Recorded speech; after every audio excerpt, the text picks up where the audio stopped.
Pencil pencil. Class 10 refraction के ऊपर बात करेंगे।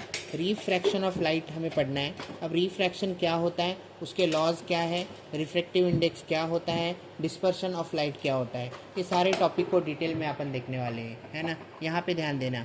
We have seen that generally light travel in a straight line. Light कैसे travel करता है, तो एक स्ट्रेट लाइन में ट्रैवल करता है। लाइट को, स्पीड ऑफ लाइट को किससे डिनोट करते हैं, स्पीड ऑफ लाइट को c से डिनोट करते हैं। स्पीड ऑफ लाइट क्या होता है, तो स्पीड ऑफ लाइट होता है 3 × 10⁸ मीटर पर सेकेंड। क्या होता है, 3 × 10⁸ मीटर पर सेकेंड स्पीड होता है लाइट का। ठीक है, लाइट का स्पीड सबसे ज़्यादा कहाँ होता है, वैक्यूम में। लाइट का स्पीड उससे कम कहाँ होता है, एयर में। उससे भी कम कहाँ होता है, मटेरियल मीडियम में। ठीक है, इतनी बात तो लाइट के ऊपर हो गए। अब आगे चलते हैं। Because of this if an opaque object lies in the path of a shadow of the object is form. We have seen in the, मतलब एक लाइट, अभी यहाँ पे जो लाइट अपने को दिख रहा है, ये लाइट में ही आप खुद देखोगे तो ये जो पेंसिल है, ये पेंसिल का शैडो दिख रहा है क्या आपको। हाँ सर, ये पेंसिल ओपेक ऑब्जेक्ट है। हाँ, ये पेंसिल जो है ओपेक ऑब्जेक्ट है। मतलब ओपेक ऑब्जेक्ट से जब लाइट पास करेगा तो वो शैडो क्रिएट करेगा। क्या क्रिएट करेगा, शैडो क्रिएट करेगा। तो ये जो पेंसिल का शैडो है हमें नीचे दिख रहा है। अब देखेंगे आगे। We have also seen in the previous class how this shadows change due to the change in relative position of the source of light and the object. But light can bend under some special circumstance as we will see below. मतलब bending, light का bending होना ही refraction कहलाता है। जब light जा रहा है एक मीडियम से दूसरे मीडियम में और वो बेंड हो रहा है टूवर्ड द नॉर्मल या फिर अवे फ्रॉम नॉर्मल, तो उसी बेंडिंग को बोलते हैं हम रिफ्रैक्शन ऑफ लाइट। मतलब डेफिनेशन क्या होगा रिफ्रैक्शन का, the change in the direction of ray of light when it passes obliquely from one transparent medium to another is called refraction of light. फिर से मैंने क्या बोला, मैंने बोला the change in the direction of ray of light when it passes obliquely from one transparent medium to another is called refraction of light. आगे मतलब light, simple word में लाइट का बेंड होना है। ठीक है, अगर मैंने यहाँ पे एक एग्जांपल ले लिया, मान लो ये ऐसा एग्जांपल मैं लेता हूँ, ये एयर है और ये वाटर है, वाटर। ठीक है, यहाँ एयर और ये वाटर, लाइट ने इंसिडेंट यहाँ पे किया और रिफ्रैक्ट होके ये नॉर्मल ड्रॉ करता हूँ मैं। ये क्या है, नॉर्मल है। जो नॉर्मल क्या होता है, जो परपेंडिकुलर होता है सरफेस के, उसी को नॉर्मल बोलते हैं। तो लाइट जब रेयर से डेंसर या डेंसर से रेयर में जाएगा, सर ये डेंसर रेयर क्या है, तो अगर एयर की बात करें तो एयर का मतलब हवा है ना। तो एयर जो है उसके अंदर सारी चीज़ प्रेजेंट है, ऑक्सीजन, नाइट्रोजन, कार्बन डाइऑक्साइड, ये सब चीज़ प्रेजेंट है। तो एयर कौन सा मीडियम है, एयर खुद रेयर मीडियम है। और वाटर कौन सा मीडियम है, तो वाटर डेंसर मीडियम है। तो रेयर मीडियम का क्या मतलब हुआ, रेयर मीडियम का मतलब हुआ जब पार्टिकल्स एक दूसरे से ज़्यादा दूर हो तो उसे हम कहेंगे रेयर मीडियम। और जब पार्टिकल एक दूसरे के ज़्यादा नज़दीक हो तो हम कहेंगे डेंसर मीडियम। इतना समझ में आया। ठीक है, आगे यही चैप्टर में हम देखेंगे जब लाइट रेयर मीडियम से डेंसर मीडियम में जाएगा और डेंसर मीडियम से रेयर मीडियम में जाएगा तब क्या होगा, है ना। तो ठीक है, यहाँ पे डेफिनेशन पे आते हैं सीधा। मैंने डेफिनेशन ऑलरेडी बता दिया आपको। Change in the direction of ray of light when it passes obliquely from one transparent medium to another is called refraction of light. Light changes its direction when going from one transparent medium to another transparent medium. This is called refraction of light. इसी को क्या कहेंगे, refraction of light. The first refraction occurs when light ray enter the glass from air at n on the side PQ. तो PQ के side पे मैंने देखा जब लाइट यहाँ से ए से एन पे गया, नॉर्मल पे जैसे ही यहाँ पे स्ट्राइक किया, लाइट ने अपना डायरेक्शन को चेंज किया है। मतलब इसको जाना चाहिए था ये ब्लू लाइन में सीधा सीधा, पर वो टूवर्ड द नॉर्मल बेंड हुआ। मैंने देखा वो टूवर्ड द नॉर्मल बेंड हुआ, मतलब ये नॉर्मल के करीब आया, ये नॉर्मल के करीब आया। नॉर्मल क्या होता है, जो परपेंडिकुलर टू द सरफेस होता है उसी को नॉर्मल कहते हैं। जो परपेंडिकुलर टू द सरफेस होता है उसी को नॉर्मल कहते हैं। और तो लाइट ने अपना डायरेक्शन चेंज किया, हाँ किया। जा कहाँ रहा था, ए से बी। ए से बी गया तो ब्लू लाइन में चलना चाहिए था, नहीं गया। उसने अपना डायरेक्शन को चेंज किया, टूवर्ड द नॉर्मल झुका। The first refraction occurs when light ray enter the glass from air at n on the side PQ.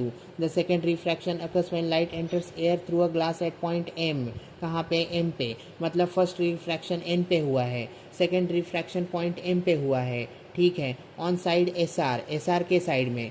For the first refraction the angle of incidence I, while the for the second refraction I1 the angle of refraction at R. Note that I1 is equal to R. I1 आपका किसके बराबर है? तो I1 आपका R के बराबर है in the second refraction. The angle of refraction is E which is equal to I on both parallel side PQ and RS of the glass slab. The change in the direction of light ray is equal but in opposite direction. तो change in direction जो हुआ है वो कैसे हुआ है?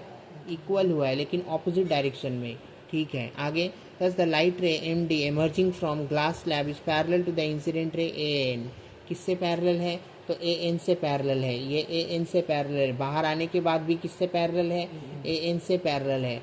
मतलब सिर्फ उसका पाथ चेंज हो गया है बस. Now laws of refraction. Refraction का कुछ नियम है. क्या है? पहला, the incident ray, refracted ray and normal all three lie in the same plane. Same plane में लाई कर रहे हैं. तो सेम प्लेन में क्या क्या है?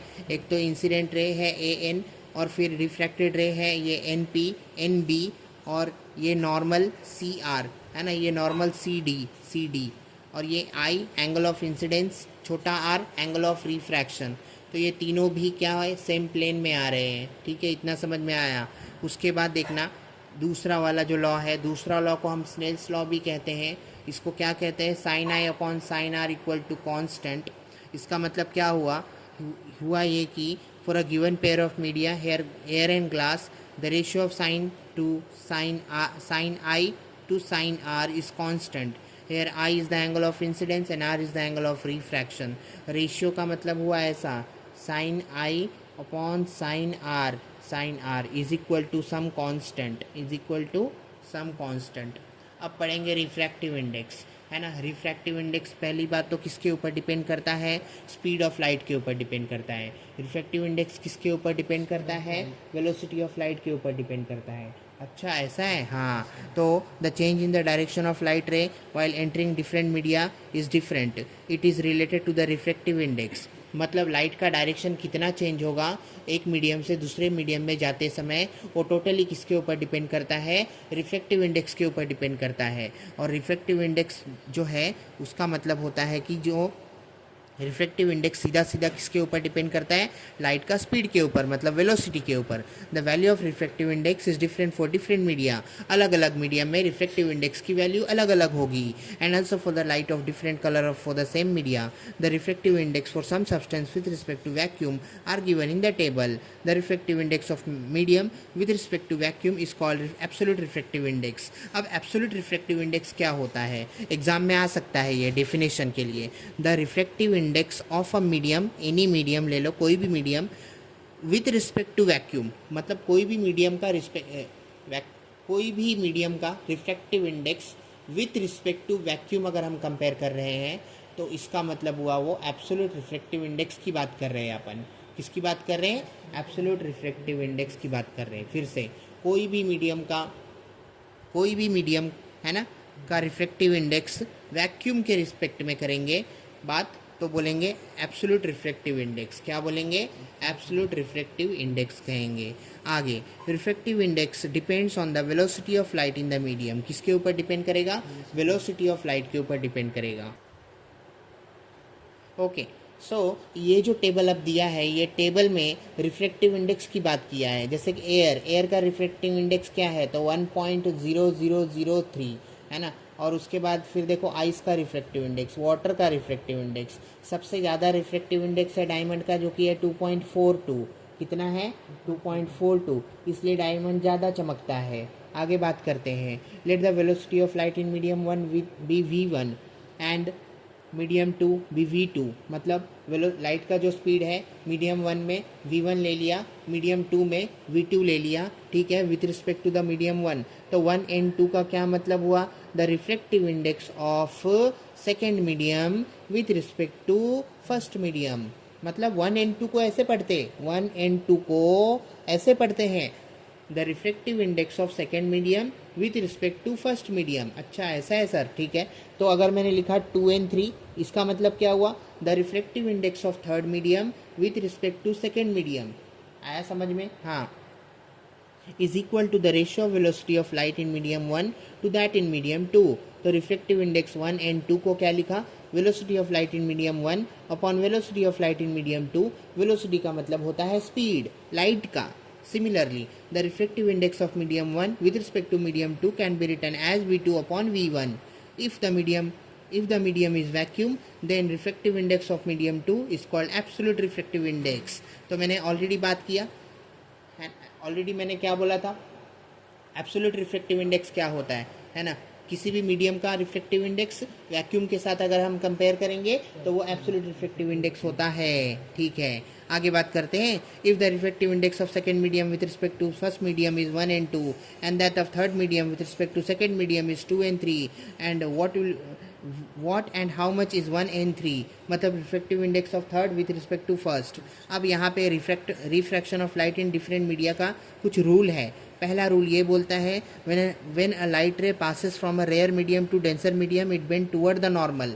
मतलब जब रेयर मीडियम से denser medium ray of light pass होगा तो वो नॉर्मल के तरफ झुकेगा. इसका उल्टा बोलो, जब डेंसर मीडियम से रेयर मीडियम में लाइट जाएगा तो नॉर्मल से दूर भागेगा, और जब लाइट नॉर्मली इंसिडेंट करेगा तो वैसे ही पास हो जाएगा. मतलब ये when a light ray passes from denser medium to rare medium it bend away from normal. Denser medium से रेयर मीडियम, नॉर्मल से दूर जाना, रेयर मीडियम से डेंसर मीडियम, नॉर्मल के करीब आना. उसके बाद when a light ray is incident normally at the boundary between two media it does not change its path. वो अपना डायरेक्शन को चेंज नहीं करेगा, अपने डायरेक्शन को चेंज नहीं करेगा, अपने डायरेक्शन को चेंज नहीं करे. It does not change the direction and hence does not gate refracted, और इसीलिए रिफ्रैक्शन भी नहीं हो.